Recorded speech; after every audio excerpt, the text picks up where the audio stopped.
A misstep too far for tech manager. The background: I worked at a very big tech company for a very long time, like decades. Over the years, I had worked my way up from being an N00B to a kind of specialist fixer. I became fairly well known internally as a security emergency response person. I got assigned the bad or unfixable projects, many of which made news headlines.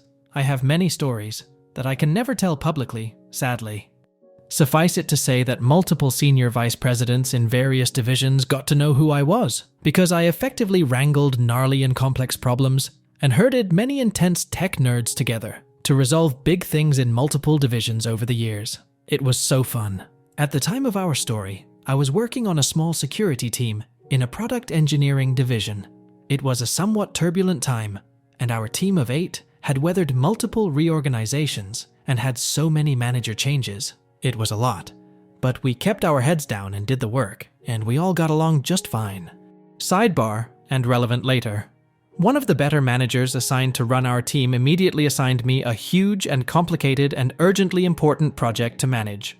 It would involve people in 6 different divisions, had seriously big legal implications, and our senior VP wanted it to happen by an aggressive deadline within like 4-6 weeks. Oh, and my manager was leaving imminently on a long-planned vacation, so he apologetically would be away for the next 3 weeks and unable to assist.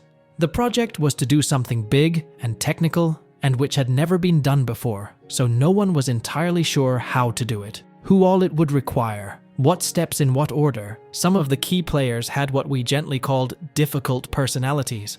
And oh, by the way, it would definitely make international news and cause a ripple in the industry when we did it. No big whoop. Manager was a decent guy, and he felt bad about leaving me with this thorny mess. And I did it. We got all the people from all the divisions in a room and mapped it all out on a whiteboard. It took days, and hashed out how to do it before the deadline. Actually, well before, for bonus points. And we lined everyone up to get it done. Before we pulled the actual trigger on the very big thing, I had to attend a meeting with the VP and exec leadership, several levels of MGMT above me, and with the legal team to present the plan and to assure all of the execs that we were ready and had it all handled. So I looked the VP in the eye and assured him that I got this. And then I did. The team did the big thing sooner than the deadline. It was flawless. We rocked that. W00T? Just another day at the office? The inept manager. A few months after that epic project, our good manager left us for another role, and someone new moved over from an unrelated division out of nowhere. We'll call him Inept Manager. Inept Manager did not know anything about security. He did not know anything about emergency response. He didn't know anything about what our division did. In fact, no one on our team had ever heard of this guy. He was that worst kind of middle manager. Self-important, dismissive of everyone, cares most about appearances and ego, micromanages stuff he doesn't comprehend, and just makes everything worse. But he apparently knows people, and those people get him job assignments because of politics, loyalty. He certainly didn't have any skills or experience for our team. Ugh, that guy is the worst. One of Inept Manager's many weird quirks was that he didn't think it was appropriate for our team to disagree with or correct each other in front of other people. Things in tech, specifically product development, move pretty quickly, and things change all the time. So if some of our team was meeting with someone from another team, and someone's something like, "So we decided to make the sky green, and we're on schedule," and someone else on our team chimed in to say, "Actually, that's changed. We decided that the sky is now going to be blue, and we pushed the deadline back 2 weeks. That just happened in an earlier meeting." "Oh, okay, cool." Inept Manager would interrupt and say, "We clearly need to get on the same page. Let's end this meeting right now and reschedule when my team has all the facts straight." What? That's insane. We'd literally never have any meetings if we waited until everyone knew all of the same information all the time. Other teams would routinely leave meetings with us with inaccurate info, which affected release schedules, resources. It was just a mess. Inept Manager hostility. Shortly after Inept Manager became our manager, he started being really hostile to me. Not to everyone on the team, just me. As far as I knew, I hadn't done or said anything to earn his hostility. Suddenly, after 20+ years at this company, I could do nothing right. While this jerk didn't actually understand most of what my job was, he was sure I wasn't doing it right. And he was quick to tell me so, and often in front of others. To the point that my coworkers would take me aside to ask WTF was going on. I didn't know either. The thing is, I was the only woman on the team, and I have a disability.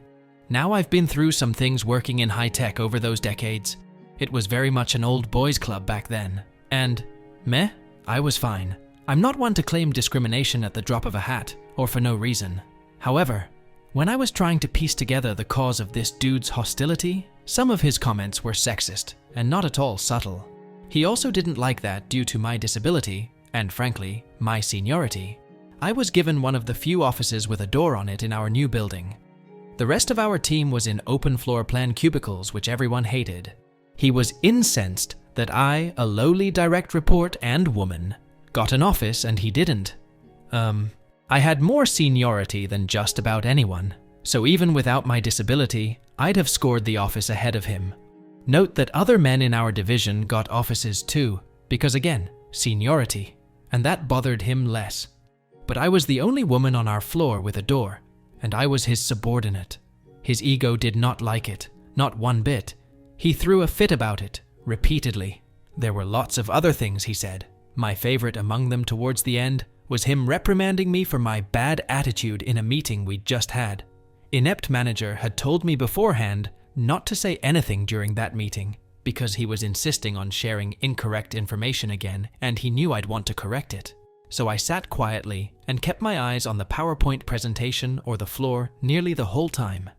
When I asked him how I'd had a bad attitude when I hadn't said anything, as he'd requested, "I didn't like the look on your face." Okay, dude. After realizing there was nothing I could do to make this guy happy with my work and to lose his hostility, I finally went to HR to go on the record. I knew they'd do fuck all about it, but I wanted to document it at least. So predictably, they told me to work harder at getting along with inept manager. And because it wasn't my first rodeo, I went back to my office and emailed HR saying, "Thanks for meeting with me about my concerns about inept manager. I fear his bias and misogyny will reflect negatively in my next performance review. HR should be aware that there is a real problem here, and I hope you'll take steps, etc., etc." Which of course they didn't, but now it was on the record. The axe falls. And then a few months later, he gave me a terrible performance review, as expected. Long story already long. He was trying to fire me for underperformance. Unfortunately for me, the company had started rounds of layoffs all over, and it was the worst possible time to be looking for another job internally. And now I had a bad performance review on my record too. I went back to HR and said, "That thing I said I was worried would happen when we met 6 months ago? That happened, exactly as I said. Now what?" HR, once again, was no help. Also, they'd done literally nothing. But hey, it was on the record again. Helpful for the attorney later. Blah blah blah. When I realized I couldn't find a new gig at my company because of all of the layoffs, sigh. I scored a new job for much more money at a different local tech company. And pretty quickly. I live in a tech-heavy area. There was lots of shuffling between 3, 4 big companies during this time period, and we'd often bump into other company veterans at these other companies. It was a small world. With my track record and references, it was super easy. After that was lined up, I called an employment discrimination attorney to negotiate my exit from the company I thought I'd work at until I retired.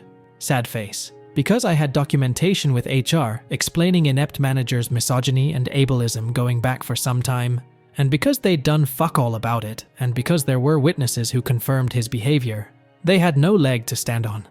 They agreed to write me a relatively nice check to go away and to not sue them, and I agreed to not talk about the details of my separation agreement. I went down to my lawyer's office and signed the agreement. I looked to see who had signed the agreement for the company. I assumed it would be someone in HR, but it was still blank. I'd eventually get a copy once someone there signed it. I took my check and packed up my office and left. Bye, old company. I started my new job a few weeks later. Karma begins. This was August of that year that I left. I got my copy of the executed contract in the mail in October. Who signed it for the company? Not HR, but my exec VP. The one who asked for the urgent, highly important, legally complicated project. The guy I looked in the eye personally and then delivered on this very big thing trademark he personally asked for, before the deadline he asked for. That is who signed off on my separation agreement. I suspect that he had no idea until that moment that I was gone, and I imagine that he likely had many questions about WTF had happened. And also, why did they have to pay me a chunk of money on the way out? Whoops, I chortled when I saw it. Since the VP knew me and we had some history, and Inept Manager was new to the division and was one of hundreds of middle managers he'd likely never heard of, I'm guessing Inept Manager had some explaining to do. Mwah, ha ha ha ha. I really enjoyed the thought of that. Karma for reals cut to November. As I mentioned, it was a relatively small tech community in the area, and those of us who worked in security, in particular at Company X, would often encounter other current former colleagues at Company Y or Z or whatever. Heck, there was a ton of poaching going on between the companies. One day I got an in-company chat from someone who'd worked in security at my old company. We'll call her Security Colleague. Security Colleague asked me if I knew someone named Inept Manager. Why, yes I did. Why? Because Inept Manager was appearing on Security Colleague's schedule to interview for an open management position the very next day. It seems that shortly after my former exec VP had signed my separation agreement contract, Inept Manager was actively looking for a new job at a new company. Security Colleague asked me what I thought about Inept Manager. I said, I can't really talk about it for legal reasons, which, boom, everyone knows what that means. But if you wanted to ring my personal cell phone later this evening to catch up on old times, please do. She did. I hypothetically shared some stories with her about Inept Manager. I also told her where his hot buttons are, the appearance, ego thing, the dominant stuff, etc., etc., and all about his misogyny and ableism, which was perfect since she was conducting his interview. I may have shared some specific scenarios, questions to ask which I knew would set him off. I wished her luck, and for the love of all that is holy to please call me after, when appropriate, and tell me how it all went. It did not go well for Inept Manager. When Security Colleague rang me, I couldn't wait. How did it go? Well, he got combative and angry and yelled at me, twice, during his interview to be hired as a manager. Facepalm. There were lots more details, now lost to time. Except, at that company, interviews loops were assessed as such.